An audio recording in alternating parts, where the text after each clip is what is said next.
Venus and star blessings, everybody. Welcome back. Hope you're all doing well.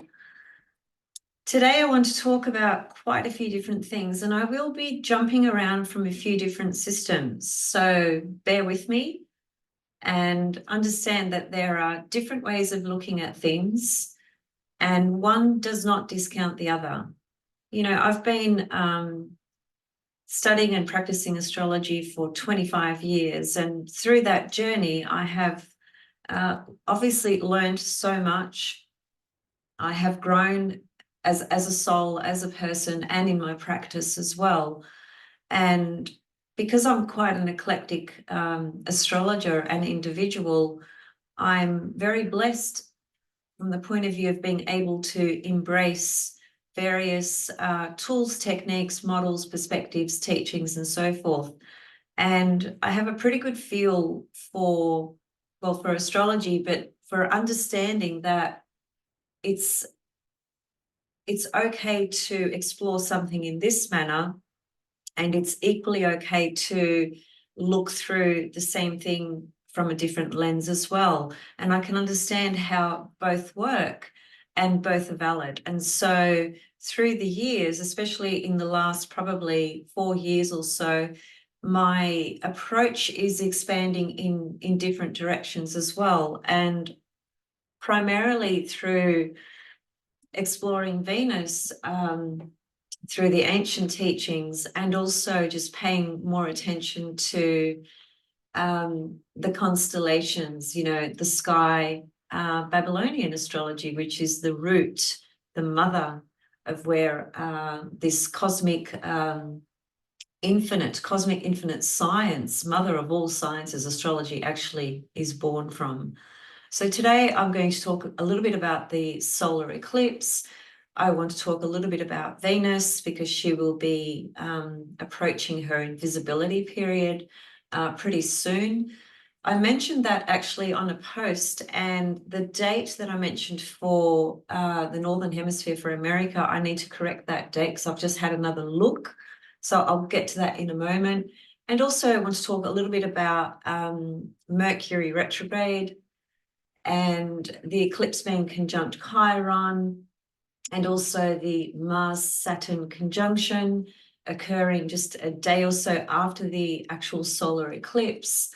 And within this month, we also have the Uranus-Jupiter conjunction approaching, you know, becoming closer and closer. So April is really a very mixed and powerful month. And there are some, you know, some matters that it depends how you look at it, I suppose, that are not necessarily very comfortable or very easy. And then again, there are matters that also provide us with greater strength and greater insight and greater understanding. And why do I sit here talking about all this? Primarily because, well, first of all, I'm extremely passionate about it. It's in my soul, it's in my heart, it's in my blood. But my purpose for sitting here and sharing this information is always to bring more awareness to people. It's not about prediction. In ancient astrology, prediction was the primary purpose, actually, of astrology. And one thing I want to speak to in relation to that before I go ahead and we explore some of the features of things that are going on for this month. And I've been thinking about this a lot for a long time, but I just had this real clarity about it just a few days ago. And that is that when you work with ancient Babylonian astrology, because the primary purpose of it is to predict what's going to happen, what we must understand is that because there will be millions of people born with a royal star, for example, conjunct their ascendant or conjunct their sun or conjunct their moon or conjunct one of their angles in the chart, right? Those are the primary, most powerful points in the chart, sun, moon, and angles of the chart when it comes to the stars, being born with a star there. And so why is it that in Babylonian times, for example, when there was a really prominent omen in the sky appearing, such as a star rising at a particular time, or being conjunct, one of those points that I mentioned, there was profound symbolism and signification for that individual.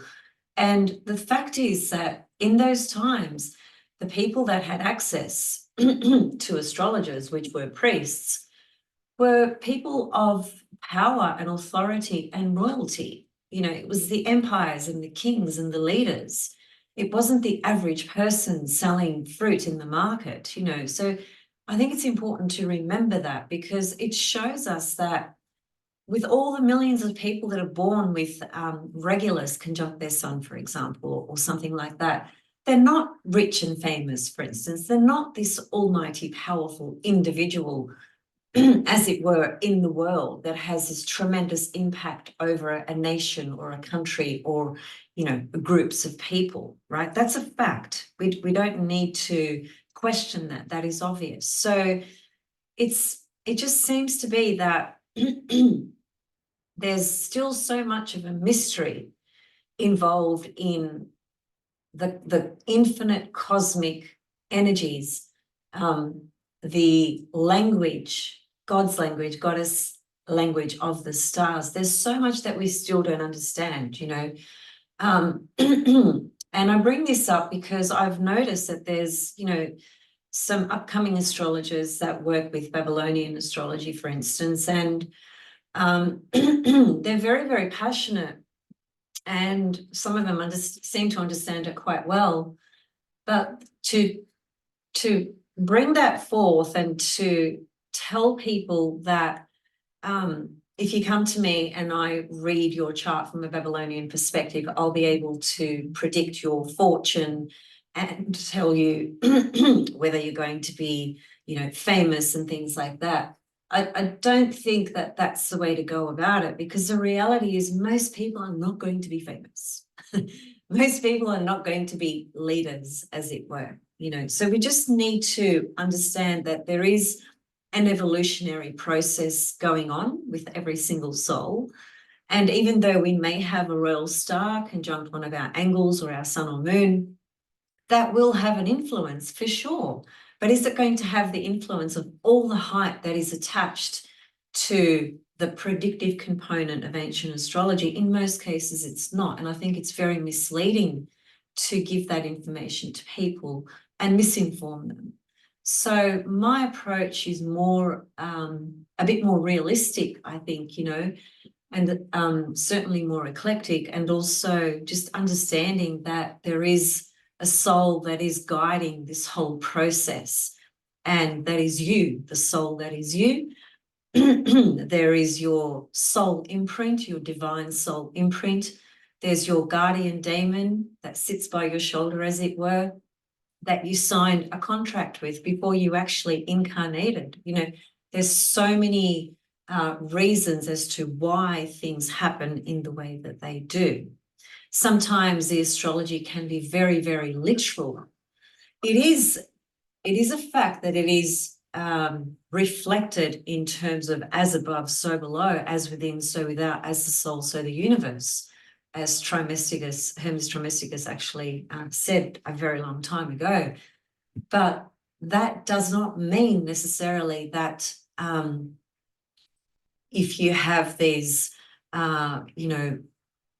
fortuitous royal stars, on an angle or a conjunct a sun or a moon, that you're going to be this royal king or queen or famous person. Just take a look around. How many kings do we have? How many queens do we have? How many people are in this extremely high position of power, and so on and so forth? It's just it's just about being realistic. So anyway, I just wanted to share my perspective on that in short, in summary. And as I said, today I will be mixing up a couple of systems. We will be looking at the tropical zodiac, and we'll also be looking at some Babylonian features, which are extremely important. So where to begin? Let's start with bringing up a chart, perhaps. Okay, so I'll just share my screen. The weather's completely changed now. I'm sure you guys are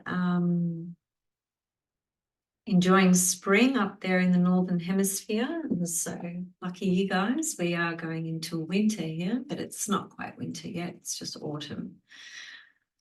Okay, so what have I got here? April 6th, which is a few days from today. Today's the 3rd of April. Basically, let me actually just go back to, just bear with me.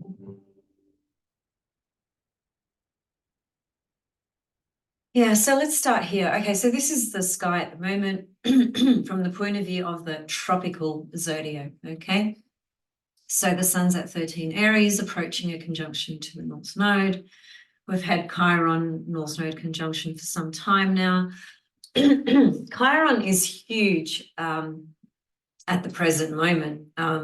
It started with the conjunction to the North Node.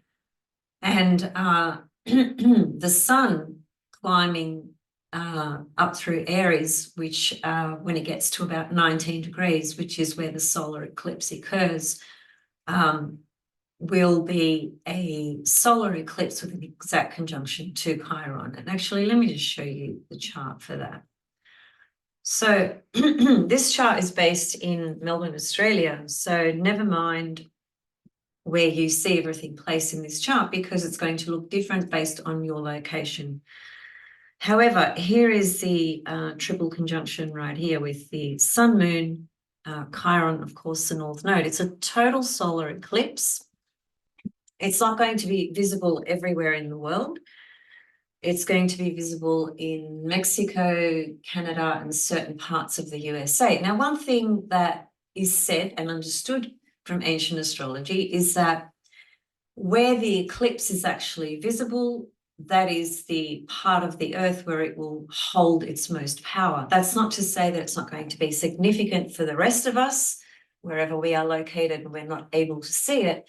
It's a collective experience. However, there seems to be something a lot more potent and a lot more pronounced where the eclipse is actually visible.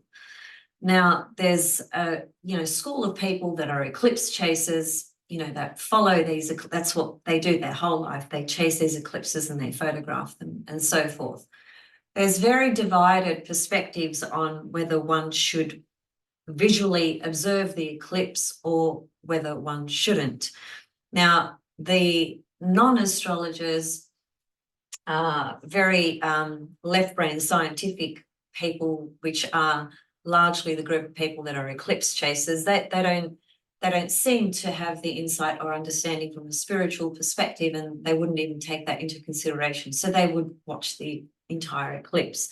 There are schools of thought in spiritual communities, in astrological communities as well, that it's not wise to actually watch the eclipse. Now, I don't know where I stand with that. I'm more inclined to perhaps say that it might be wiser not to watch it, but it's each to their own. In any case, this eclipse that happens on the 8th and 9th of April, which is my dad's solar return. My dad is on the other side, and so this is a really such a sentimental and emotional day for me, and it's really bizarre that we have the eclipse on the actual day of his birthday, and my birthday is a few days after this as well. So it's quite an interesting month for me personally. There's so much that comes up internally, spiritually, emotionally, and so forth. The Chiron is the standout feature. Now I'm going to first unpack this from the tropical zodiac, the Western tropical zodiac, and just give some ideas of what the sense that I get about this particular eclipse relative to it being conjunct Chiron. So the most obvious thing really is that, well, what does Chiron speak to? The most common things that we hear about Chiron is the wounded healer. Chiron is much more than a wounded healer. He was one of the most profound healers in that time, actually, and he was a teacher of so many. So he's a very profound and powerful mentor and teacher. But as I've always said in numerous occasions over the years, Chiron's first wound actually was when he experienced his first wound when he was born, and he was ultimately rejected by his parents. That's the first wound that Chiron encountered, right? Something that is not often spoken about. And what does that mean astrologically, psychologically, emotionally, in terms of the Chiron archetype within us and, in the birth chart?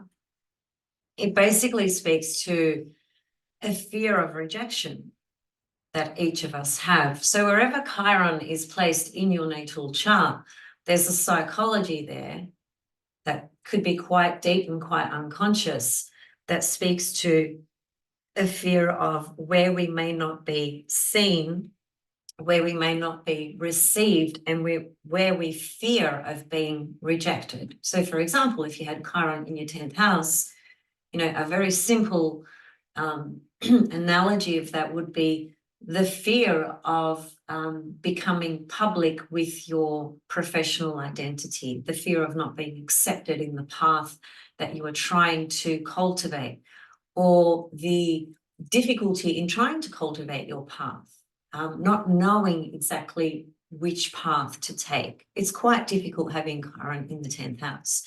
So Chiron, when Chiron is activated astrologically in the sky, and when it's activated in our own chart, it usually does bring up these unconscious fears we have of rejection. That's one layer.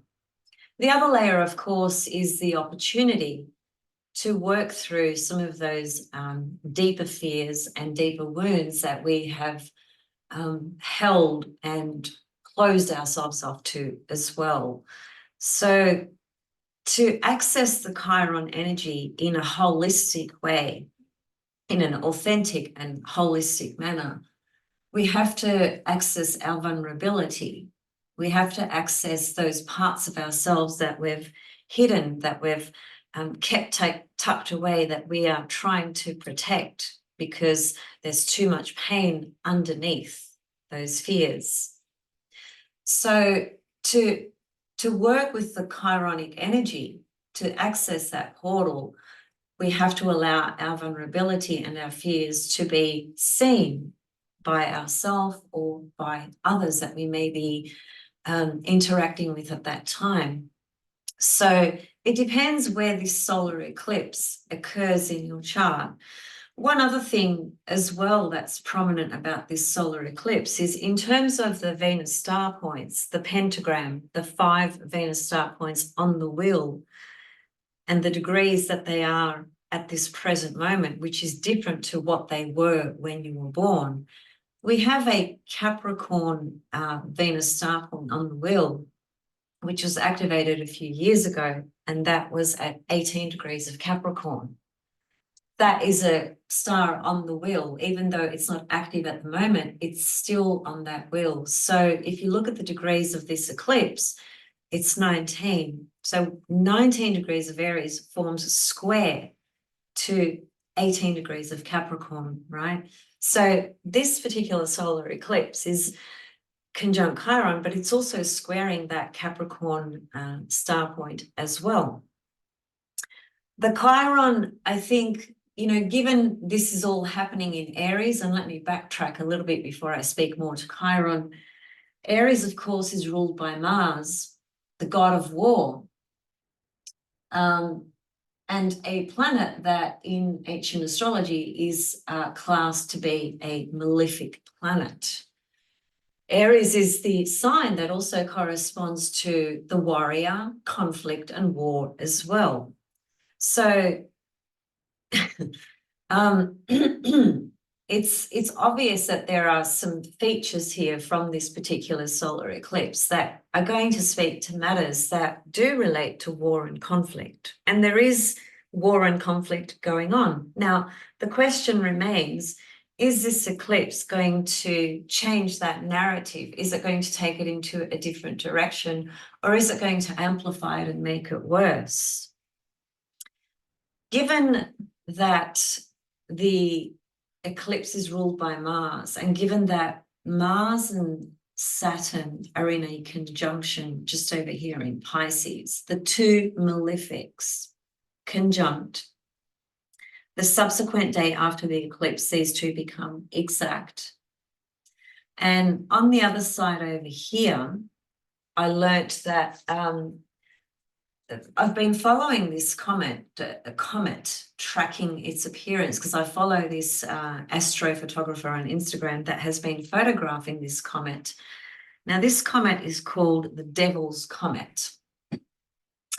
And, you know, when we hear the word devil, it evokes, I suppose, different feelings or fears in some cases, in all of us in different ways. It's not a word that we relate to something nice or something that feels good. So there's some concern that it's been named the Devil's Comet. Now, this comet hasn't been visible here in Australia it was visible 70 years ago. So it's just becoming visible again now. It has been actually since March, but it's becoming increasingly more visible as time is going on. And I heard that during the eclipse, we have a solar eclipse conjunct Chiron, and then we have a Saturn-Mars conjunction virtually at the same time. And on the other side, where I've drawn this line here, is where this Devil's Comet is going to appear as well. Now, I'm not an expert on comets, far from it. I've only just learned a tiny little bit actually through Roman Kolob specifically. And from my understanding, comets are very particular omens, and they set a tone and a vibration, often actually for hundreds of years in some cases. So then it's not a minor thing for a comet to be appearing, first of all, and second of all, to be appearing during a very powerful total solar eclipse with a Saturn-Mars conjunction, two malefics. So those energies themselves, the comet, the Saturn-Mars conjunction, two malefics, with a solar eclipse that's ruled by a malefic, Mars, seem to speak to omens that are not going to be particularly pleasant. But again, I'm not an expert on comets, so we'll have to wait and see. The color of the comet, the color that appears at the time, you know, these very specific details all define the attributes of what will manifest from these particular energies, and specifically the comet itself. So there's that in the mix. And also in Babylonian astrology, and I made some notes of this, so let me just refer to my notes. This solar eclipse in Babylonian astrology actually happens at the 26th degree of Pisces, so in the constellation Pisces. And these particular degrees in the constellation of Pisces are said to be ruled by Mars. So even if we look at the Babylonian zodiac and not the tropical zodiac, in both cases, it's a Martian Mars energy for this eclipse period. The eclipse itself is going to last for 4 minutes and 30 seconds, and that is said to translate to 4.5 years. It's also the case that the first 100 days from when the eclipse occurs are the most intense period of the energy of the eclipse. So the eclipse occurs on the 8th and 9th of April. And whilst there may have been things occurring before this eclipse, which there have been, and I'll bring something up because it relates to Chiron and it's mind-boggling, but I've lost my notes to it, so I may have to just draw from my memory. I'll see how I go. So the energies of the eclipse, in other words, can start, you know, 3 months before the actual date of the eclipse, and certainly 3 months post the eclipse. And then in ancient astrology, it is also said that the first 100 days are the most intense, and then the 4.5 minutes translates to 4.5 years. And an example of that would be the 2017 solar eclipse over in the USA, which was 3 minutes something, and that happened in 2017, and then 2020, the COVID matter came up, right? So there must be some correlation connection to that. So, solar eclipses are typically, especially a total solar eclipse, are extremely powerful, particularly for collective and world events that take place. And we must understand that a solar eclipse, a total solar eclipse, is, the sun's light being obscured, completely obscured, right? So the light is there, and all of a sudden the light is gone, and it's just pure darkness. And so from a metaphoric or from a spiritual perspective or esoteric perspective, what that's saying is that the darker components, or the components that are suppressed, the components that are unconscious, and the darker ether and energy that's buried in the earth, as it were, and therefore aspects of our own unconscious, are released during a solar eclipse. Something happens and energy comes up and is released, and it comes up to the surface. And so that is why there's such a volume of intensity with a total solar eclipse, and why it brings up these significant challenges or crises or transitions on the earth plane in collective ways, and then for some people in individual ways as well. Here's how it showed up for an individual person. And as I said, I've lost my notes, but I can remember most of the details. And this specifically relates to Chiron, and it's a really mind-boggling story. And perhaps when I finish this video, I'll look up my notes and I'll find the person's, because I've even forgotten the person's name now. I remember the first name. His name's Sean. Anyway, he's an athlete who was, this just happened a couple of weeks ago, right? About 3 weeks ago, something like that. He was practicing, practicing for his athleticism, and I've just forgotten what it was that he was an athlete in as well, but he wasn't like a football player. It was something to do with the Olympics, something very specific. Anyway, he had an accident, okay, and it involved a horse. And it was a very, very, very severe accident that led him to hospital with very severe injuries. Now, when he had the accident, he was having a Chiron return to the minute. Chiron in Aries, a Chiron return to the minute. Who's Chiron? Chiron was a centaur. What was he? He was half man, half horse. So here we have a solar eclipse, which basically eclipses this guy. This is what happens when an eclipse hits you. It literally eclipses your life. And in some cases, it's really tragic circumstances, as it was for this particular athlete. So he was having a Chiron return, and basically a few weeks later, there's a solar eclipse coming up with Chiron in the picture. And that's what happened to him. He had this tragic accident that has left him in a pretty severe state, right? So I just wanted to bring that up as an example, not to create fear, of course not, but simply just to show you sometimes the astrology can be so literal, right, for certain individuals.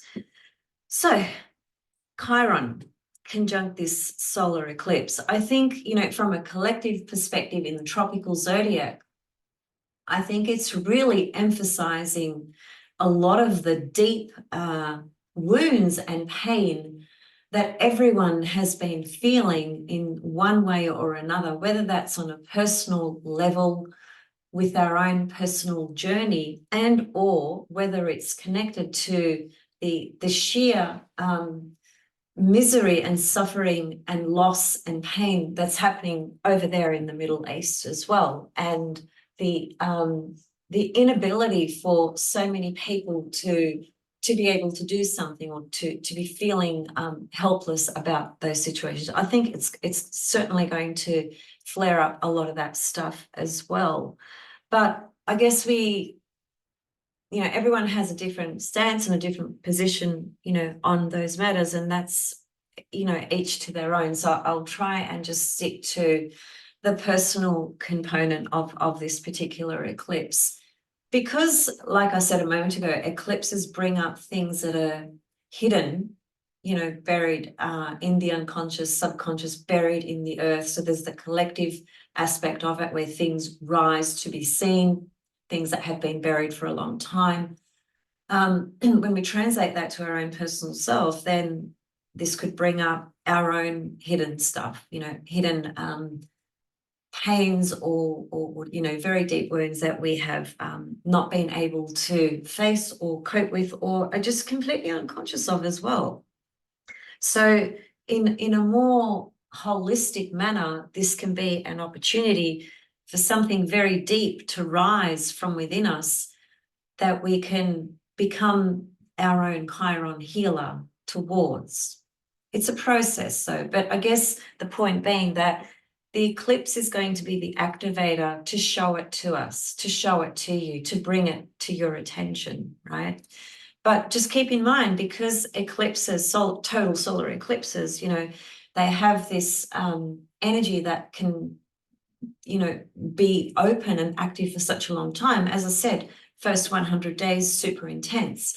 And then we can look at it from the span of 4.5 minutes equals 4.5 years. So this is a journey. It's not just about the eclipse on the actual day. This is a really deep and holistic journey that we can go on ourselves, to heal what? To heal our own identity, Aries, to heal who we are, who we've been, who we are becoming, right? As I always say, the more work we do on ourselves, the more we can heal ourselves, the more we can see a world that is healed, the more broken and dismantled and, crisis that we see out there, the more that is a reflection of our own inner work that we haven't paid attention to. It's in one way, it's so simple. Well, it's certainly simple to articulate it. It's not a simple thing to remedy. It's a process. Everything is a process. Everything is evolving. Everything, the earth, every soul, every person.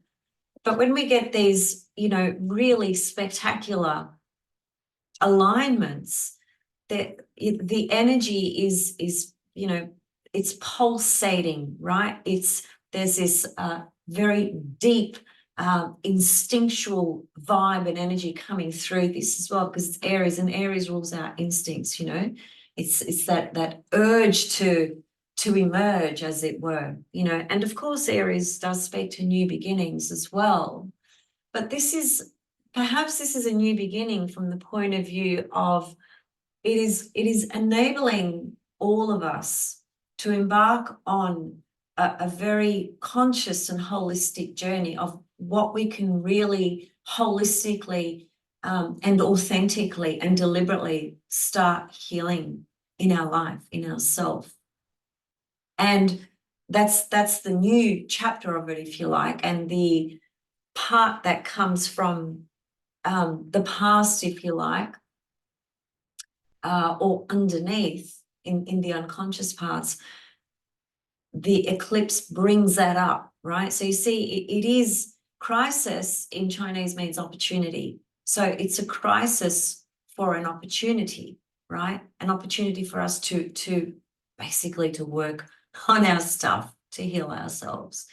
So I guess, depending on where this lands in your chart, and you might be having a Chiron return, for example, you might have Chiron in Aries, or you might have had one recently, or you might be approaching it. That's going to be obviously highly significant for you. Also, if this eclipse lands on your sun, or on your moon, or on your Venus, personal planets particularly, or near your nodes, these are all details that need to be examined and assessed, either by yourself or with your favorite astrologer, so that you can, dive deeper into the meaning of this eclipse, right?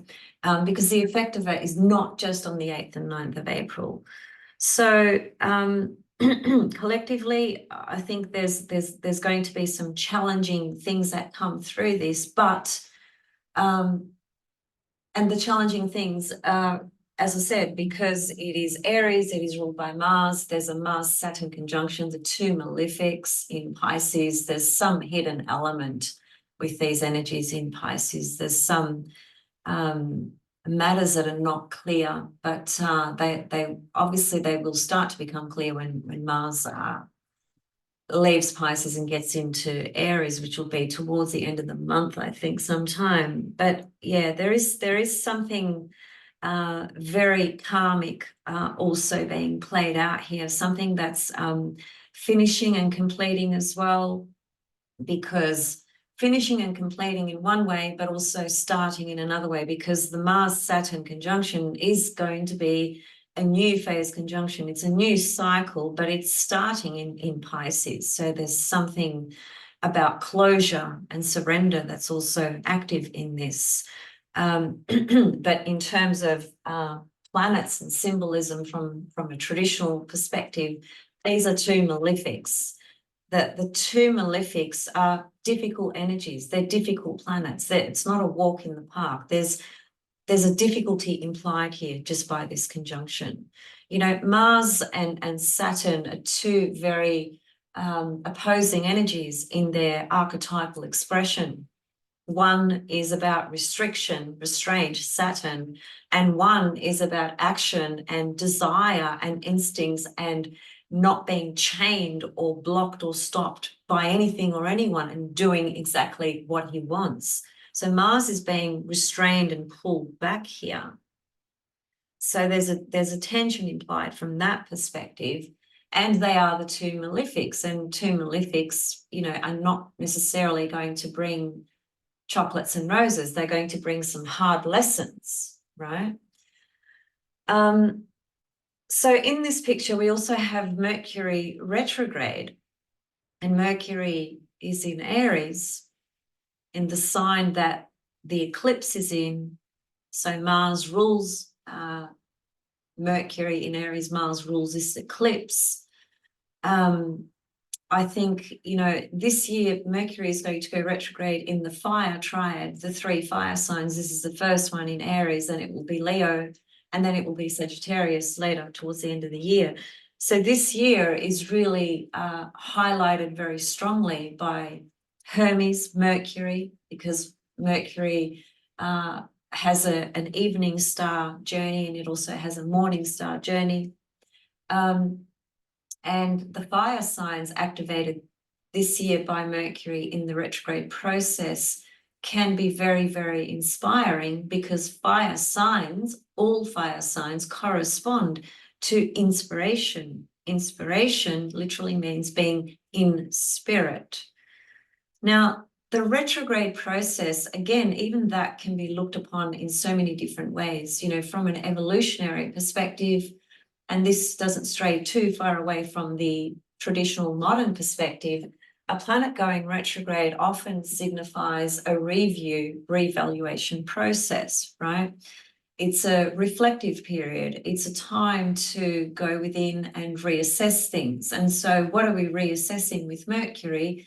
Well, obviously it has to do with our thought process, our communications, our the whole world of communication. Maybe you're writing a book, maybe you're writing journals, maybe, you know, whatever it is you are doing.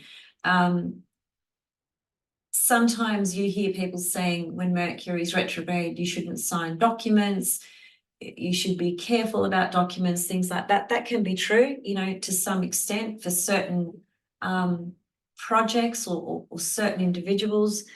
But I find that through the Mercury retrograde process, there's also this really clear mental realization that happens as well, you know, with what we are thinking about or with what we are studying. So there are, you know, mental revelations that can occur. And interestingly enough, Mercury in Aries is quite a powerful place, because in esoteric astrology, Mercury rules Aries, as a matter of fact.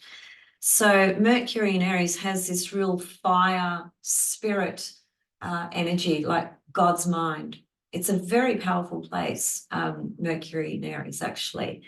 So the retrograde process, Mercury will be retrograde from the 1st of April. So it started a couple of days ago, April Fool's Day, and will go direct, I think, on the 25th of April. So for the month of April, during the eclipse, which is conjunct Chiron, during the Mars-Saturn conjunction, all these, planetary alignments, all these little conjunctions, there's lots of little conjunctions going on in Taurus, Aries, and Pisces. Have a look at that. We've got Jupiter, Uranus conjunction over here approaching ever so close. I mean, you can say they are conjunct now. They don't perfect until the 19th or 20th of April, which is my birthday. I'm hoping that's going to be a good omen for me.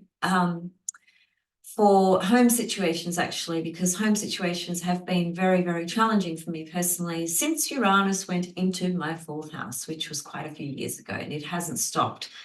And I'm hoping for a bit of a breakthrough. And Jupiter-Uranus is the absolute significator of sudden breakthroughs. But I want to come back and talk to Uranus-Jupiter conjunction a little bit later, because otherwise I will be here for a super long time.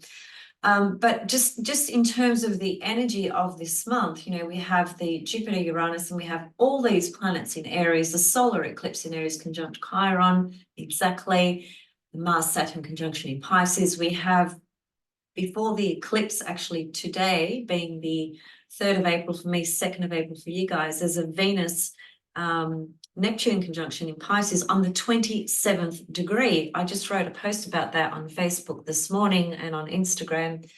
And the 27th degree is the most exalted degree of Pisces for Venus to be in.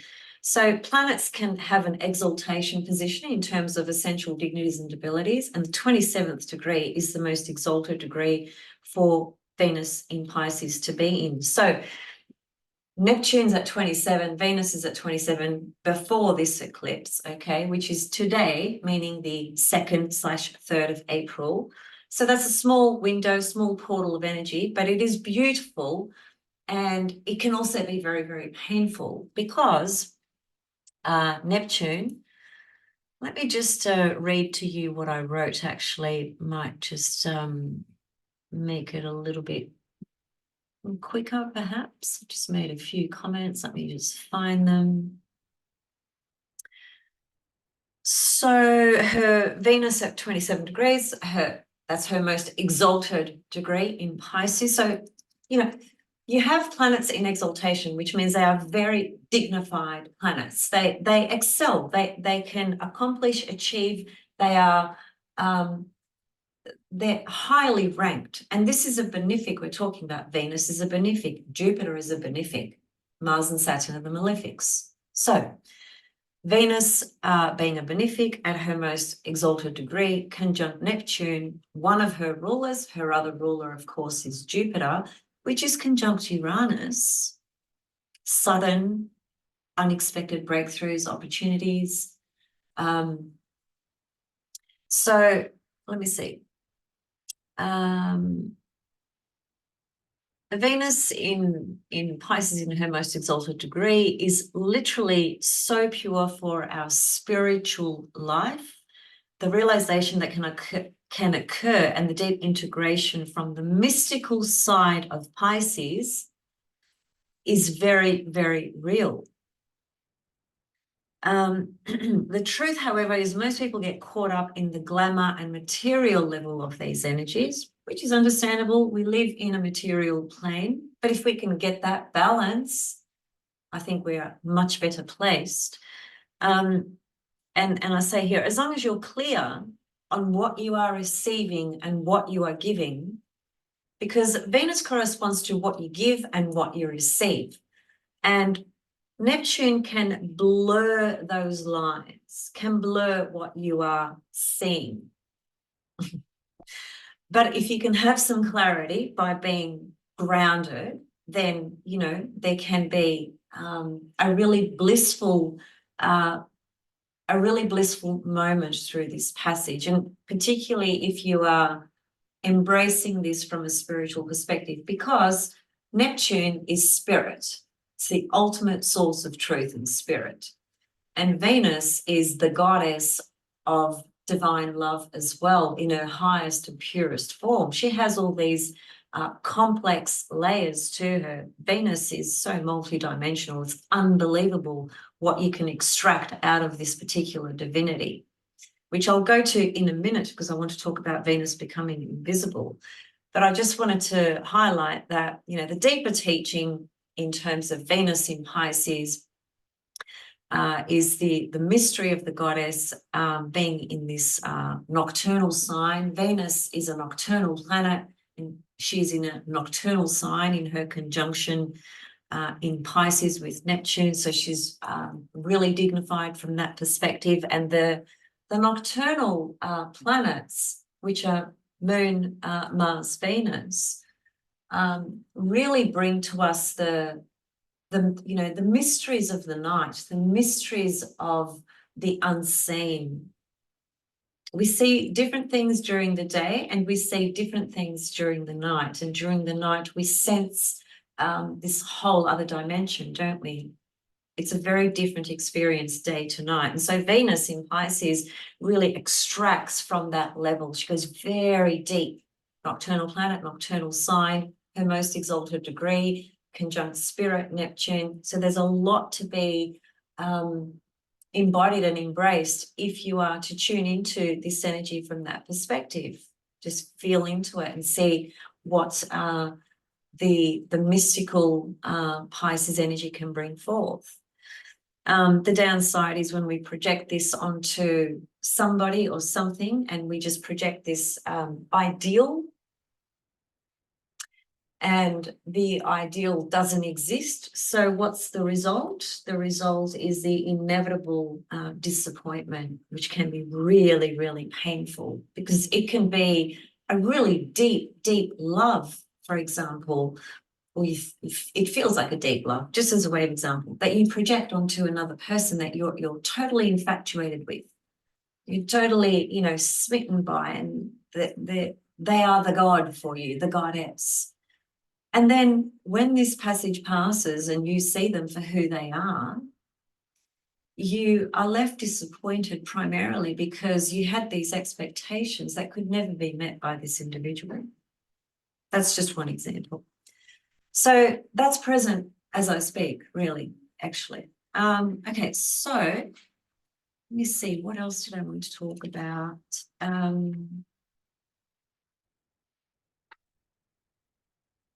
I think I want to go to Venus's invisibility, actually. So Venus becomes invisible in New York on the 6th of April. 6th of April. And she doesn't become visible until the 4th of July. That's basically 3 months. Yeah, almost 100 days where Venus is going to be invisible. Now,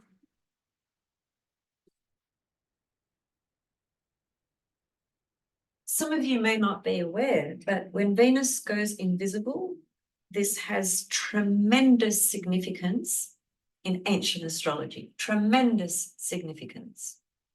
So what it means is this: first of all, Venus is basically preparing to transition from a morning star phase into an evening star phase. And I will come back to do an in-depth video just on that point there, being that we are currently in a Leo morning star period with Venus, who's the war goddess. And what do we have happening on Earth? War.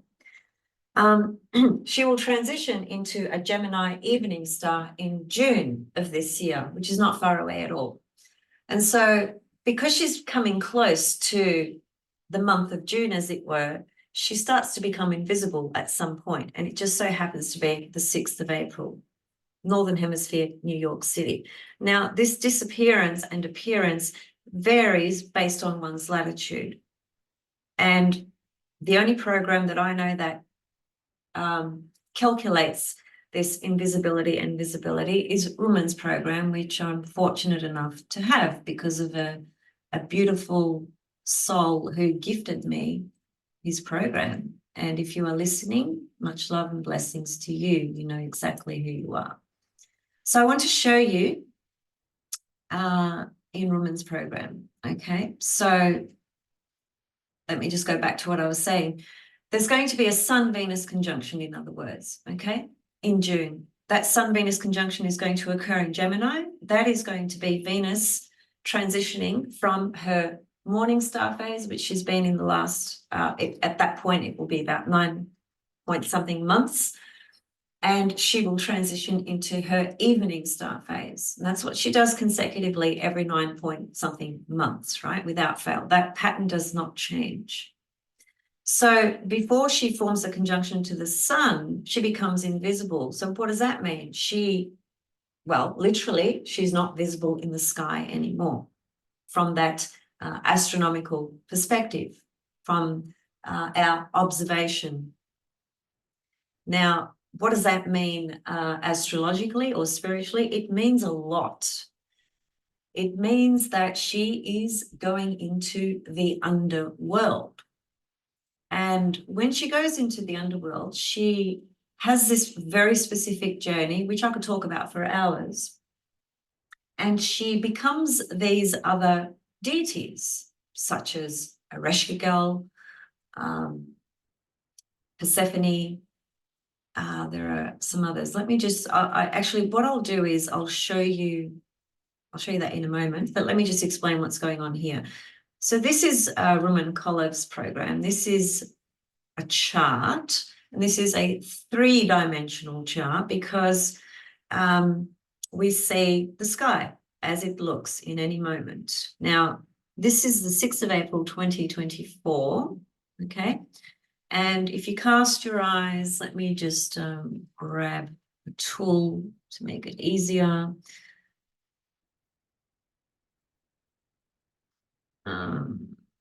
Okay.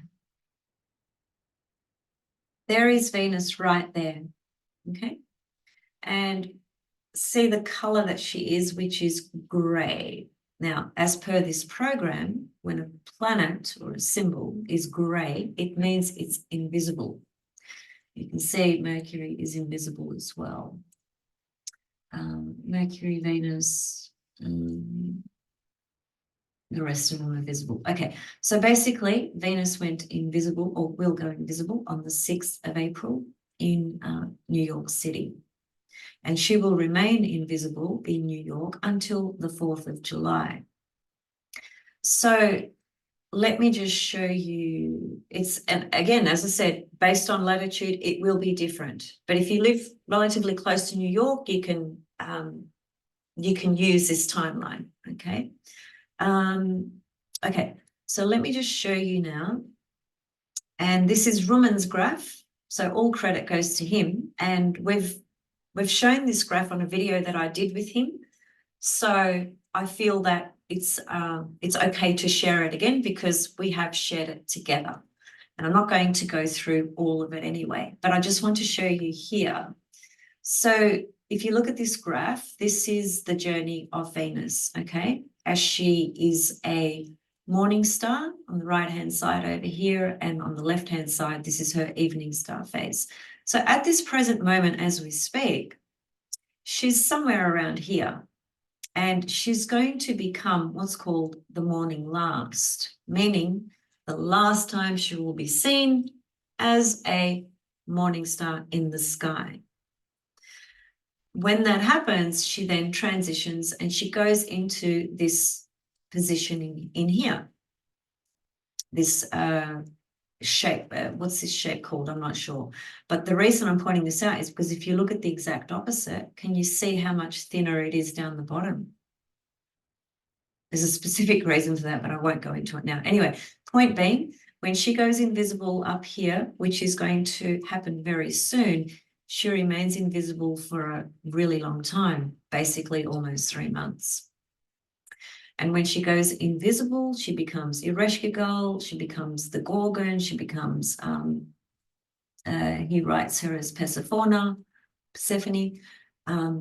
Ishara. These are the divinities that are active during her invisibility period. what does that all mean? It means a lot. And frankly, I'd need to, do a whole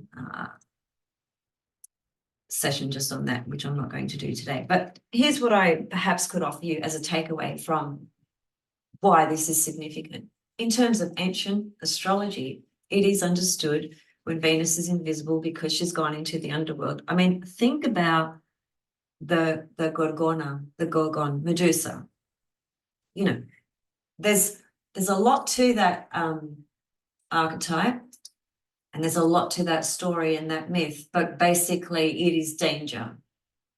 It is not an optimum time for Venusian things. So when it comes to marriage, starting new relationships, money, investments, all Venusian things, while Venus is invisible, it is not the time to be starting in any of those things on that external material level. It is not a good time. It is not advised to be starting things in a new way during that time. In fact, it is understood that if you do start those sorts of things during this time, the success of those things are very, very slim. And not only very slim, but you could bring some unnecessary pain to yourself as well. And I guess you can believe that if you want to, you don't have to, but you can observe it yourself. Observe it. Now Venus is going to be invisible from the 6th of April to the 4th of July. Just observe that period yourself in your own life. Now, where is the richness and the strength in this period? It is in the spiritual world. So this transformative journey that Venus goes through and this death process she goes through, and that's why marriage relationships and money investments and things like that cannot be supported by this divinity at this time, because she's dying. She is dying. There's a death process going on. We have to go with that journey within ourselves and process and integrate the various things that are being brought up in us to our attention relative to our circumstances and our life story. It's going to be different for each of us. And it is also said that during this time, it is really powerful for spiritual integration. If you are authentic about your spiritual integration and journey and evolutionary path, this is a prime time to be advancing on those levels. So if you try to push through on that material level and do the money thing, investments thing, marriage thing, and so on and so forth, it's going against the natural order, the natural divine cosmic order of this divinity being Venus and her actual process in her movement in the sky, and symbolically what she represents when she's not visible to the naked eye anymore. We are going against the natural order of things, you see. So it makes sense that those things would be challenging or not work out or bring unnecessary pain and suffering. And when Venus is not visible, Venusian things are hidden as well. So what is the hidden side of Venus? It's the mystical, spiritual side that we can really advance in during that time. And I guess, just on an even more basic level, you could say, well, if Venus is invisible and that indicates money and investments and things like that, and that includes Bitcoin, it includes all that sort of stuff. And I'm not an expert on Bitcoin, on digital currency and so on and so forth, far from it. I've never practiced it, never tried it, I've had many people try to encourage me and I just haven't gone there, right? So I know a lot of people out there are into it and have had a lot of highs and lows, and that's the nature of it actually. because money is an illusion. It's ruled by Neptune. Ultimately, it's an illusion. So you're never going to be able to get to that level where you've got it absolutely 100% accurate. You've got the formula worked out, and you know when to absolutely go for it and when to absolutely not. You can perhaps through experience and through learning and observing, and with the wisdom of astrology, you may gauge a better perspective so that you can be better informed, such as when Venus is invisible, for example. But to say that you know absolutely everything about it and you know exactly when and exactly when not to is absolute BS. If anybody ever says that to you, it's just not true. So if you want to believe them, it's up to you. But in my opinion, absolute BS. So that's what I wanted to share about Venus, and that's what's happening to her, very briefly put. Let's go back to our other chart, solar eclipse chart. Let's see what else is going on. The Jupiter-Uranus conjunction, by the way, only occurs every 14 years, which means that this aspect that perfects on my birthday, 19th, 20th of April, is a new cycle, for 14 years. It's not just the day that the conjunction actually perfects, as it were. And the conjunction it's there now. It's been building up, really for a little while. But the exactness, is on the 19th and 20th. The point being that the matters that we, how we grow during this time, and how much we allow ourselves to step outside the norm. Saturn, stepping outside the norm means you are going into the field of Uranus. And when we go into the field of Uranus, there's no security. It just isn't. So it's a risk. But Jupiter corresponds to risk, and so does Uranus. And sometimes risk really pays off. And Jupiter is a benefic, and Uranus brings revelations, revolutions, breakthroughs. So, there's a lot of promise held here in this new cycle that's about to happen. And it is in Taurus, which is ruled by Venus. And Taurus, of course, has to do with everything on the material plane. But let's not forget that a deeper side to Taurus, esoterically at least, has to do with the transcendence of the material plane to the value of the spiritual plane. So it depends who you are and what motivates you and what drives you. But there are some big opportunities that are going to be presented during this time. And again, I'll come back and talk about that separately.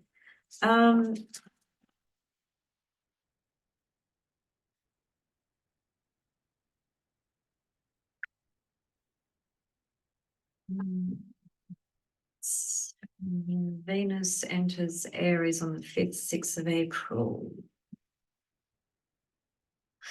So let me just see something here.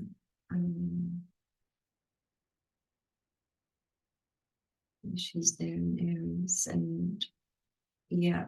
So in this solar eclipse chart, for instance, Venus is already invisible here. And keep in mind that she goes invisible on the 5th, 6th of April,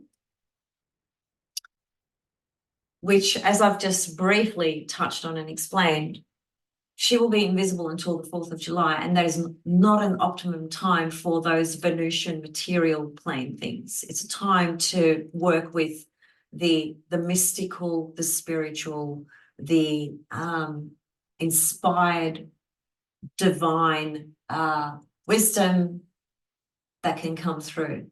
And that means you applying yourself as well. You know, it's not going to fall out of the sky. It is about us actually, you know, co-creating, you know, consciously choosing and consciously working with certain dimensions and certain teachings and certain practices. So it's an optimum time, though, to really advance at those things is my point. But here's the other point. While Venus goes invisible in the sign of Aries, so not only is she invisible where those things are not optimum, she's in her detriment in Aries. So she's not, you know, Venus in Aries is not the optimum place. It's not her strongest position. She's in detriment. It's the opposite sign of her rulership, which is Libra. So that's another kind of layer, you could say, that shows us that Venus is not at her strongest point here relative to Venusian things on the material plane. It's just, she's not. So, yeah, the best that you could probably do for yourself, I guess, you know, during this invisibility period and so forth, is to integrate and evoke the mystical and the spiritual dimension of Venus, which is pure magic. If you really devote yourself, you know, devote yourself to something in that way. Okay, I think I'm going to leave it there. Don't forget, with Mercury being retrograde and during this eclipse, of course, as well, and really for virtually the whole month of April, as I said, Mercury in esoteric astrology is the ruler of Aries. So this is a really, again, in terms of divination and spiritual inspiration and spiritual insights and spiritual realizations within. And I'm not talking about, you know, just attaining knowledge, left brain, right, by reading books and stuff like that. That's one thing. We're talking about really deep wisdom. We're talking about really employing the intuition. Mercury in Aries has magnificent intuition. And the retrograde process takes us into those deeper layers of our own mind sets, as it were. So there's tremendous opportunity here to deeply reflect from that mercurial level, from your thought processes and everything you've been gathering and thinking about and so forth, and actually arrive, you know, to perhaps a deeper understanding or experience a more intuitive process in that journey, you know, of everything to do with Mercury, of course, and ultimately inspiration, because fire signs equal inspiration, which means in spirit. So there are some, you know, there are some really helpful energies here, but there are some really challenging energies as well.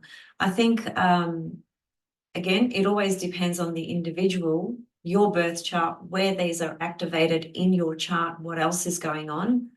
That's a fact. And then there's also just the collective storyline that's unfolding with these particular passages, eclipses, and so forth.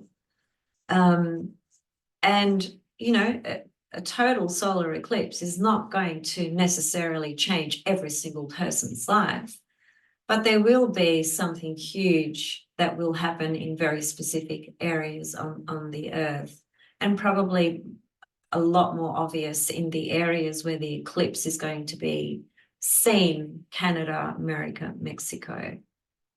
So we'll see what comes up. And don't forget that comet is hanging around there, the Devil's Comet. Interesting stuff. So I'll see you guys very soon. I've got a class coming up this week. It's actually on Mars. Mars and Eros, the asteroid Eros, and also the part of passion. So some really interesting material in that class, looking at Mars from an evolutionary perspective and a traditional perspective as well. It's a very small little group of beautiful souls that have joined me, and I am open to others joining, just a class here and a class there. So if that topic interests you, reach out. Last fortnight we did Venus, which was magnificent. That was a nearly 4 hours, that class. So reach out if you want some info, and I'll get back to you as soon as I can. So I'm not going to say happy solar eclipse, because I find that way of phrasing things is just so oversimplified. But I guess, how can I put it? Perhaps I hope that whatever is happening in your life,